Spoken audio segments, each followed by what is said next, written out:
Welcome back. You're still tuned into Midcap Radar. Let's shift focus to the fertilizer segment now. We were talking about reports suggesting that China has halted specialty fertilizer exports to India. In fact, the report suggested that no shipments have been cleared for over 2 months, despite there not being an official export ban. Prashant Biyani, who is the Vice President of Institutional Equity at Elara Securities, joins us now to discuss more. Prashant, good afternoon. Thank you so much for joining in.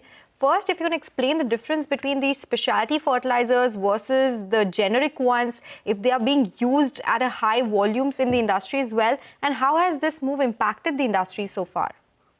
So, specialty fertilizers are different than bulk fertilizers. Specialty fertilizers are used in friction of quantity in compared to the quantum in which bulk fertilizers are being consumed. So that way, these are not major fertilizer as far as fertilizer imports are concerned. These fertilizers are primarily used to increase the yields of the crops. So that way, this is the difference between bulk and specialty fertilizers. Most of the listed companies in the space are primarily dealing in bulk fertilizers like urea and some phosphatic micronutrients, and these specialty fertilizers are very minuscule as far as the overall percentage of top line is concerned. Prashant, good afternoon. Thank you for joining in. So, if at all there is an impact of this move on Indian listed companies, you mentioned that they trade mainly in bulk fertilizers more than the specialty ones. But for those who do have a minuscule exposure, do you see an impact, or there are alternative sources from where they can offset any potential loss that comes in from this move from China? See, part of the impact was already there on the day when this news came. Fertilizer stocks were down on that day. And there are several sources from where you can have these fertilizers. Fertilizers in general, globally, Middle East, North Africa are also major markets, not only China. So North Africa, Middle East, and Russia are markets where we can have our supplies from. It is just the fact that pricing from here on for these fertilizers can be a bit higher. But till the time we have availability of them, I don't see a major challenge. In case there is a question of availability as well, then for some category of fertilizers, some category of specialty fertilizers, even nano fertilizer can be used to some extent to compensate for the yield. Okay. So I don't see a major impact of this that China stopping these fertilizers will have on the Indian companies.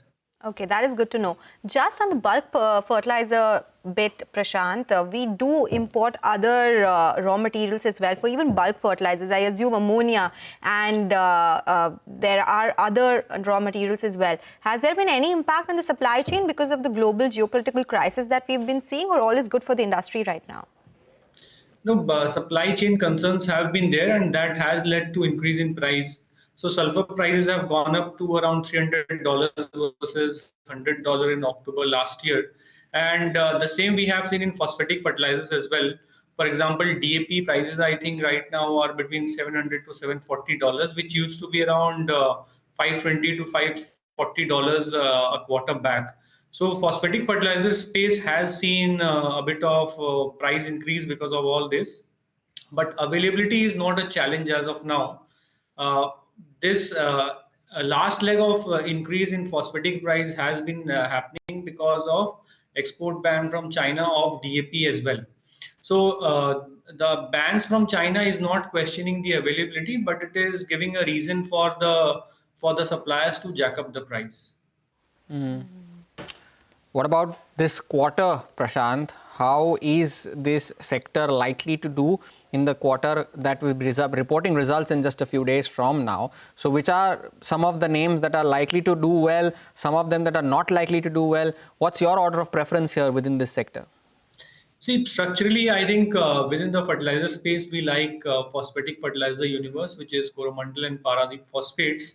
Both of them offer a very good opportunity in terms of import replacement of fertilizers is concerned. Both of them are expanding capacity, not only in finished product, but backward integration space as well. So both these stocks we like from a structural view. Of late, we have seen a good run up in the stock price. So in the near term, we are not expecting anything significant from these stocks. And as far as the quarter is concerned, we expect them to report mid-single to high single-digit top-line growth.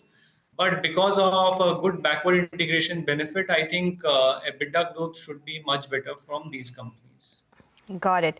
Prashant, last question before we let you go. Which are the top picks and what's the rating on them? So we have a rating. We used to have a rating of accumulate on Coromandel, but now I think after the recent run-up, we will revisit our rating around the results time. But structurally, we like both these stocks, as I mentioned. Both these stocks offer very good earning potential, and from a returns perspective, also over the next 3 to 5 years, as both these companies are aggressively expanding capacity across all segments. All right, Prashant, thank you for sparing time and joining us today with your views on this move that has come in on the specialty fertilizer curbs that China has implemented. We're talking about Zydus.